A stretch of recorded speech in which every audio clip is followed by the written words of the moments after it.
It's 5 p.m. live from the Kwekuse Chado studio in Accra. This is the Big Bulletin with me, Beatrice Edu. And coming up, Vice President Dr. Mahmoud Bawumia charges Ghanaians to reject what he calls conspiracy theories and step out in numbers to vaccinate, as Ghana gets set for mass vaccination of over 500,000 persons from tomorrow. Don't listen to the naysayers who want to spread conspiracy theories about this vaccine. But some Ghanaians still do not seem convinced about the safety of the vaccines. How sure are you that he took the vaccine? We were all not there when he took the vaccine. I don't go take. Why say no go take? I don't know the medicine. That's why I don't go take. Vice President take. So if he take it, I'll let him make. I'll make sure say I'll take. But what must be done to get them to vaccinate? We have some answers as the president reiterates commitment to produce vaccines locally as well. To this end, a committee has been established under the chairmanship of the former Minister for Environment, Science, Technology and Innovation, the world-renowned scientist, Professor Kwabena Frimpong Boateng, which is formulating a concrete plan of action towards vaccine development and manufacturing. Also, in 3 days, the Supreme Court will give its judgment on the 2020 election petition. But what brought us here tonight? Stay with us as we bring you a recap of what started this whole case, plus some analysis. Plus, later in this bulletin, Vice President of Zimbabwe resigns amid voice cloning sex scandal he blames on political plot. We'll bring you details of this breaking story. And coming up later in business, Africa Center for Energy Policy calls for sanctions against international oil companies which have failed to perform after several extensions granted by the Petroleum Commission. Remember, this bulletin is live across the country at www.asaaseradio.com. You can tweet it us. Our handle is at Asaase Radio 905. You're streaming live on YouTube at Asaase TV Official.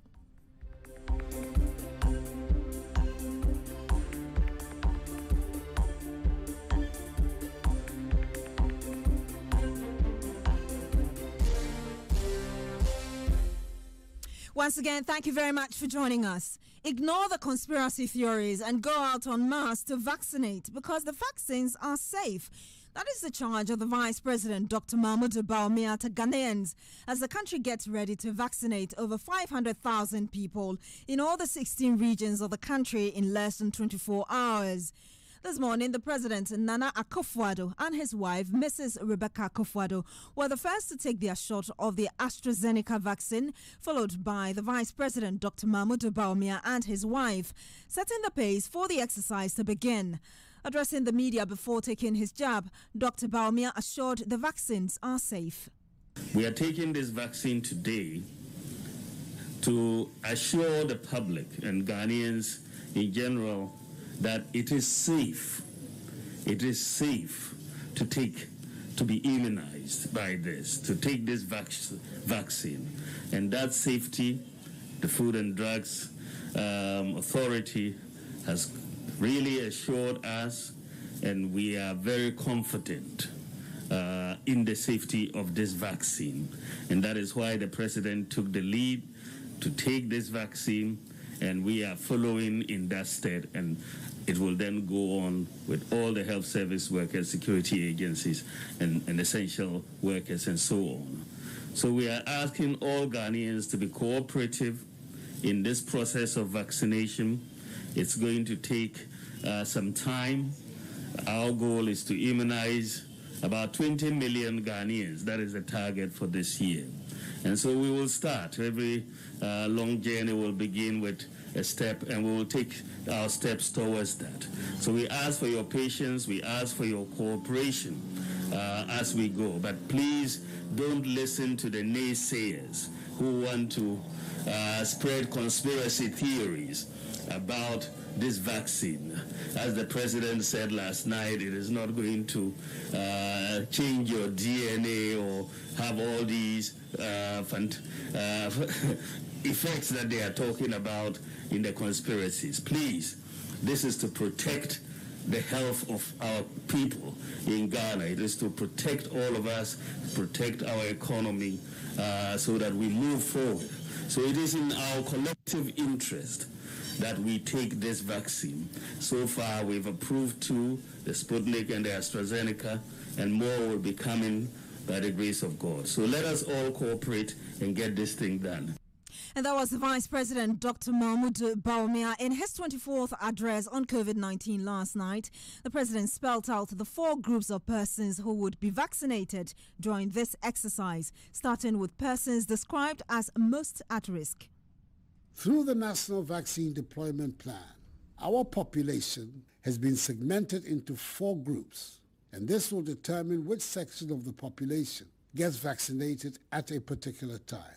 Group 1 is characterized as, quote, persons most at risk and frontline state officials, unquote. It includes health workers, frontline security personnel, persons with underlying medical conditions, persons 60 years and above, and frontline members of the executive, legislature, and judiciary. Group 2 is made up of other essential service providers and the rest of the security agencies. It includes water and electricity supply services, teachers and students, supply and distribution of fuels, farmers and food value chain, telecommunications services, air traffic and civil aviation control services, meteorological services, air transport services, waste management services, media, public and private commercial transport services, the police service, armed forces, prison service, immigration service, National Fire Service, SEPS Division of the Ghana Revenue Authority, and other members of the executive, judiciary, and legislature. Group 3 consists of the rest of the general public, that is, all persons over 18 years, except for pregnant women. The final group, that is Group 4, will include pregnant mothers and persons under the age of 18, and they will be vaccinated when an appropriate vaccine, hopefully, is found, or when enough safety data on the present vaccines is available. Special arrangements will be made for persons with disabilities who fall within these various groups. So from Tuesday, 2nd March to Monday, 15th March, 2021, the Ghana Health Service will begin deployment of the 600,000 AstraZeneca vaccines, with persons in groups 1 and 2 being the target of this first vaccination campaign. It will be conducted in 43 districts, which are the epicenters of the pandemic in the country. There are 25 in Greater Accra, 16 in Ashanti, and 2 in the Central Region. He also reiterated Ghana's quest to produce its own vaccines. I want to reiterate my determination that we should manufacture vaccines here in Ghana. To this end, a committee has been established under the chairmanship of the former Minister for Environment, Science, Technology and Innovation, the world-renowned scientist, Professor Kwabena Frimpong Bulletin, which is formulating a concrete plan of action towards vaccine development and manufacturing. Fellow Ghanaians, the rollout of the vaccination campaign does not mean we should let our guard down and discard the safety protocols that have served us well thus far. We cannot afford to let our guard down. Let us continue to wash our hands under running water, maintain social distancing, refrain from shaking hands and hugging, and most importantly, wear our masks. President Akufo-Addo there, but even in the light of these assurances, a number of people seem not to be so convinced about their safety, and Disepa has the rest of the story. As announced last night by the President during his 24th address to the nation on the measures taken against the spread of the coronavirus, President Nana Addo Dankwa Akufo-Addo, together with his wife, this morning received their job at the 37 Military Hospital in Accra to signify the commencement of the COVID-19 vaccination program in the country. President Akufo-Addo during his address encouraged all Ghanaians to be vaccinated to stay protected. It's important that I set the example that this vaccine is safe by being the first to have it, so that everybody in Ghana can feel comfortable about taking this vaccine. It is important that everybody, at the end of the day, is vaccinated, and that's our objective. And in doing so, UNICEF, the managers and the contributors of the COVAX facility, for the opportunity that we have in this country to begin the process of vaccination. The Vice President, Dr. Mahmoud Bawumia, and his wife, Samira Bawumia, also took their shot at the police hospital here in Accra. Addressing the media, Dr. Bawumia assured more of the COVID-19 vaccine will be arriving soon. So it is in our collective interest that we take this vaccine. So far, we've approved 2, the Sputnik and the AstraZeneca, and more will be coming by the grace of God. So let us all cooperate and get this thing done. The Minister-designate for Interior, Ambrose Derry, in his closing remarks, described the move by the President, his vice, and their spouses as exemplary leadership. His Excellency the President took his vaccination earlier today at the 37th Military Hospital with the First Lady, and we have the privilege of watching the second gentleman and the second lady of this country also take their vaccination. I think that we all have to praise God for the excellent and exemplary leadership that we have by His Excellency the President and the Vice President. A cross-section of the public who spoke to Asaase News expressed mixed reactions following the commencement of the vaccination program led by the President, his vice, and their spouses. How sure are you that he took the vaccine? We were all not there when he took the vaccine. And even if was there when the Vice President, that one was, the media was there. But what if maybe it was water, or maybe a common drug that we all know that he got injected with? We don't know whether it was really the vaccine that he took. At least I want to be safe. Like, I don't want to live a life full of scared, like going out and doing my rounds. So if this thing will secure me, why not? I don't go take. why say you no go take? I don't know the medicine, that's why I don't go take. President take Vice President take So if he take it, I'll let him make. I'll make sure say I'll take, but not now. Why? Unless I wait small. Different him, different me. What do you mean by that? Tell me more. Yeah, it be true. Different him, different me. So unless I wait small. If it's something not doing, I'll take it. There's a medicine that when I take, I get scratch in my skin. So I don't know whether this thing is like that. The vaccination program is expected to begin tomorrow at various designated districts across the country. Reporting for Asaase News, Andrew Sepa. Well, many organizations are already stepping up their publicity campaigns to ensure people's minds are disabused. Caleb Ahinakwa joins me in the studio with some more on this. Let's start off with the Ghana Health Service, which has released a list of designated places for people to go to and vaccinate. Caleb. Yes, so in a communique that was issued by the Ghana Health Service, in this communique there are 24 designated places for which people can actually march to and reach out to have themselves vaccinated.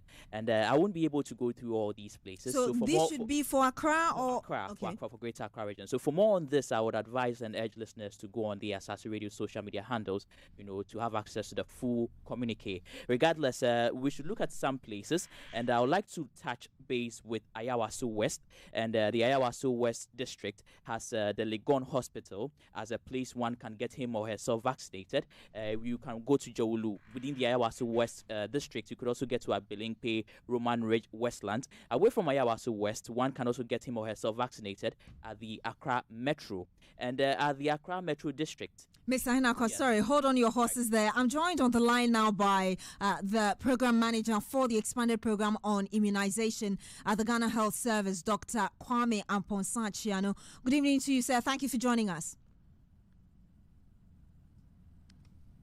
Okay, so I'm being told he's not on the line yet. So you are giving us a list of the places, Exactly. the people. Within the district, some yes. districts in Accra, one can reach out to get him or herself vaccinated. So before we got the immunologist to join in on the phone lines. We are the Accra Metro District, and within the Accra Metro District, we have Okankwe South, we have the Ablekuma South, and within these places, there are some designated health facilities one can reach out to. There's the Kaneshi Polyclinic, there's the Kaneshi Medical Center, there's the Divine Grace Maternity Home. Quite a long list here. So let's move on to Lejokuku, where we have Teshi North and Teshi South, and we have the Lekma Hospital. We also have the Family Health Hospital. And again, there are a lot of health facilities one can get to have him or herself vaccinated. Now we can go to Gan East. And Gan East, we have here the Gayak Hospital, Hacho Maternity, Gan East Municipal Hospital, the Abokobu Health Center, the Dome Hospital, and some other health facilities one can also get to. And La Dade Kotopon, we have the Lao South, La North, and Tenashi. And Tenashi, we have the Police Hospital and the Osu Children's Home. The La South, we have the La General Polyclinic and the Doctors on Duty Clinic, as well as the Olympia bus station. And so moving on to some other districts, we have here Gan South, and Gan South, within Gan South there's Botiano, there's Kokrobite, there's Amanfro, there's Obom, and within these particular health facilities there are several places one can also get to. And we move on to Krowo. We have the Krowo South, Krowo Central, Krowo North, and within these places there is the Cleantown, yes, Cleantown Health Center. I just wanted to pronounce that right. Cleantown Health Center. There's also the Endpoint Clinic. There's the Income Hospital. There's a Lekma Polyclinic, and there's a Bampon Hospital. So I could go on and on and on, and to let listeners know that there isn't just one particular point. You know, there isn't just one particular district hospital or polyclinic one can get to have him or herself vaccinated. They are spread across the various districts in the Greater Accra region. Okay, so I know the president said the first vaccination is taking place from tomorrow to the 15th of March. But in terms of time, when is it starting to? Yeah, so as to the time, we are not fully privy to the stipulated time to which people can know when to actually get vaccinated. However, I think we should just stick to the 8 a.m. opening times at these various clinics. You know, to urge our listeners to know that, okay, these are the opening times for which you can actually go there to have yourself vaccinated. Other agencies have also released statements on the exercise tomorrow. I know GJA with some other media groups. What do you have? Yeah, so I have here some communiques by the Bureau of Public Safety, the National House of Chiefs, as well as the Ghana Journalists Association. So I would like to begin with them, and I won't be reading the communique into details verbatim. I will take excerpts of the communique. And so basically the communique from the Ghana Journalists Association is just urging the public and the media, you know, to counter misinformation on the rollout of the COVID-19 vaccine. As we heard in the report, people are still not fully convinced that, you know, it's so safe to get yourself vaccinated. Now, I would like to quote this particular statement from the Ghana Journalists Association. I read that we acknowledge the fact that there is a lot of misinformation being peddled around, and we as bearers of factual information must endeavor to feed the public with credible and factual information about the COVID-19 vaccines to save lives. So this is a joint statement from the Ghana Journalists Association, the Ghana Independent Broadcasters Association, and the Private Newspaper Publishers Association, PRIMPAC. You know, these associations have stressed that journalists should be at the forefront of sensitization efforts. So now, away from the communique from the Ghana Journalists Association, there's another communique from the Bureau of Public Safety. In a nutshell, the Bureau of Public Safety has also advised government to consider including a broad system that will monitor and evaluate all recipients of the AstraZeneca COVID-19 vaccine. So let me just quote from that communique, and they say that the government should consider including as part of its vaccination program a broad system of continuous surveillance to monitor and evaluate persons who have received the AstraZeneca vaccine. I think this is a very strong statement from them, you know, as to know how they receive it, if there are side effects. We know that in the subsequent development and subsequent vaccine rollout, we know how to ensure that everyone is safe. Now, finally, there's a communique from the National House of Chiefs, and in summary, they have also commended the Akufo-Addo-led government for securing the COVID-19 vaccines for the country, and they've also appealed to Ghanaians, to make themselves available in order to be immunized against the virus. And I know in the subsequent weeks and the subsequent days, we'll have several communiques, several press releases coming out from different organizations, but for now, these are the only ones we have cited here at Asaase Radio. Thank you very much, Caleb Ahinakwen. Hopefully we should be connected to the Ghana Health Service soon to get some response on the exercise going into tomorrow. And still on the COVID-19, the managing director of the Ghana Airport Company Limited, Yao Kwakwa, has denied claims that some travelers are allowed to pass through the airport without going through the protocols. Speaking to Asaase News, Mr. Kwakwa said although he cannot stick his neck out that the system at the airport is 100% corrupt-free, it may be difficult for that to happen. When you get to where you exit, you realize that we have 2 levels of security. Then make sure that your test result actually says negative, and then also make sure that it is the bearer of that or the holder of that test result is actually the person, because they check the passport and they check the result, because the passport number is on the result. This is why when people say that somebody has come here and the person exits by some connection man, it is very difficult. Mind you, if you've tested positive, the standard thing is that you'll be pulled out from that. So when you get there, you're exiting. There are security people here who will then make sure that you have truly tested negative before you're allowed to go out. Have you seen how disparate, how separate the systems are? But can you imagine someone having a connection here to be able to take somebody from the top and the person goes out without doing the test? The people here, we have 2 levels, but you'll not see. There are 2 levels of security here. In fact, there's a tertiary and security service here that people will see, and I'm not going to tell you because of the security reason. And so chances are, if you have not been tested, no, of course, I'm not saying that it is impossible to be difficult. You see the policeman standing there, you also have a service here. You have customs people here and all that. So at this point, somebody will check your passport and your test result. Make sure that it is your passport number that's on the test before they allow you to come out. But it is difficult. All the complaints that we got that somebody was able to exit the airport without going through the testing, we looked into it, none of them was true. Yakwakwa is the managing director of the Ghana Airports Company Limited. Let's now find out the latest in News Desk. Angie Mapia is here.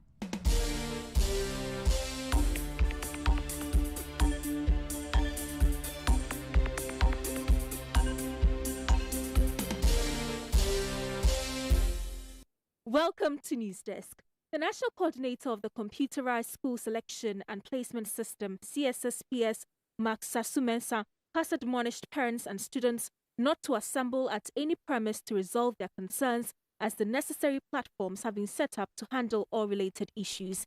In previous years, students along with their parents massed up at the Ghana Education Services Complaints and Solution Center at the Independence Square to express their grievances regarding placement into senior high schools. But Mr. Sasumensa, who spoke on Asaase Breakfast Show, said the portals and call centers have been set up to rectify challenges with posting.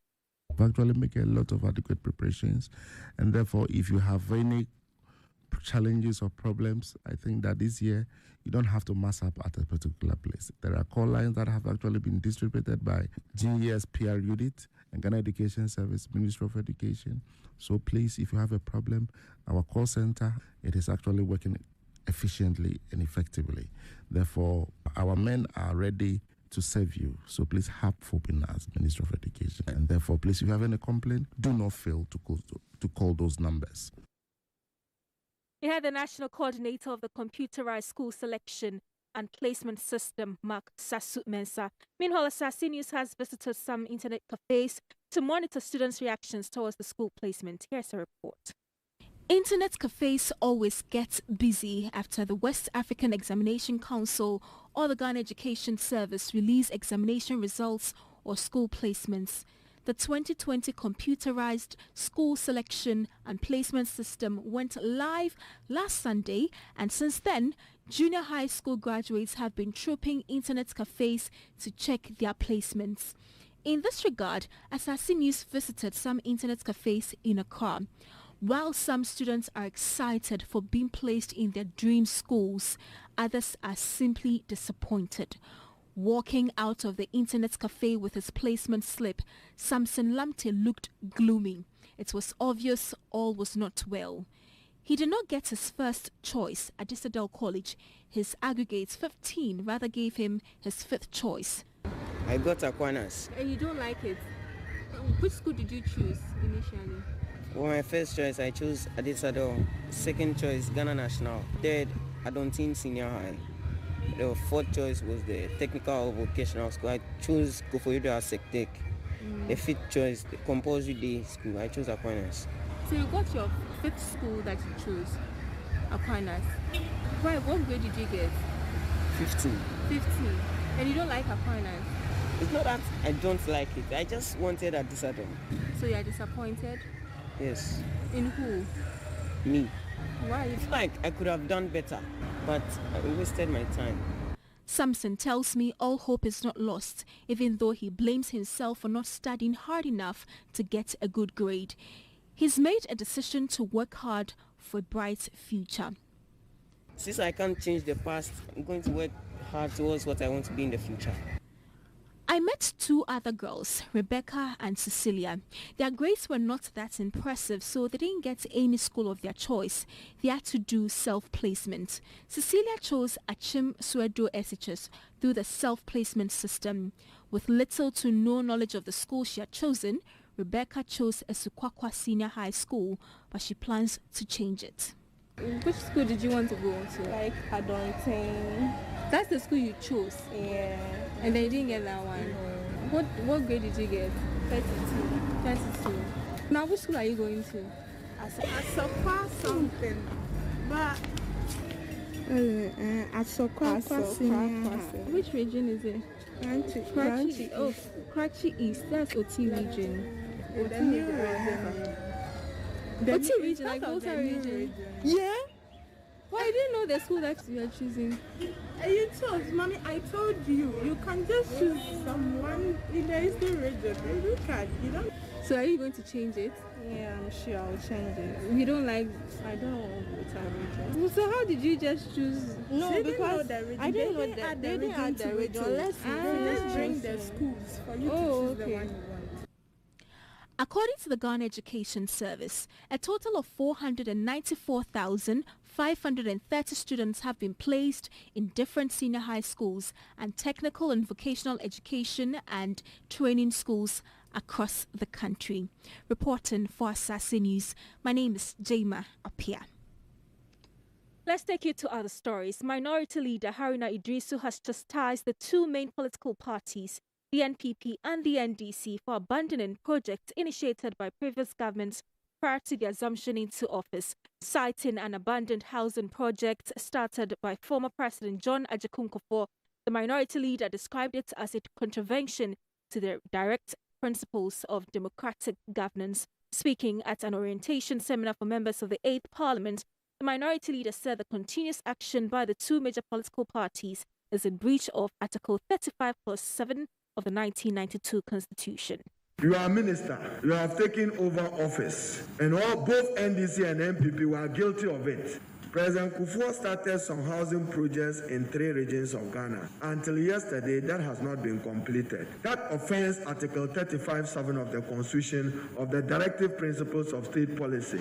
The politics where NDC initiates projects, when it is out of power, is abandoned by the NPP. When the NPP initiates projects, when it is out of power, is abandoned by the NDC, is not a good governance practice. That is not a good way to manage the resources of the taxpayer and for our country. The moment the project delays, cost escalates, and that becomes cost to the taxpayer and to the citizen of Ghana. You heard Haruna Idrisu, he is the minority leader. Away from that, over 4,000 Ghanaians living in Togo are engaged in various capacities within the fishing industry. The sector employs over 20,000 persons and contributes 4.5% of the Togo GDP. However, according to official figures, fisheries production decreased from over 20,000 tons in 2015 to 17,000 in 2019. This has been attributed to Chinese invasion of West Africa's territorial waters. Speaking to Asaase News, Ghanaian fishermen living in Togo, Mauko Avenue, Blagbo, accused West African leaders for turning a blind eye to the issue. These Chinese fishermen, their activities on the sea is a problem to us, that our fish is declining from our waters. How is it a problem for you? Because, you know, the Chinese have fishing boats, even they have double trawlers. And you see, the fishes that we catch, when they catch them, they do only selection, and then the rest, they put it into the sea. But already they were dead. So that is what they normally do. And then they put some bios on the sea for the fish to go and group at that place so that they go and cast it and catch plenty of the fish. Then they do selection, then they leave the rest. You had a Ghanaian fisherman living in Togo, Mauko Avenue, Blagbo. And the news desk. My name is Jema Apia. The Big Bulletin continues.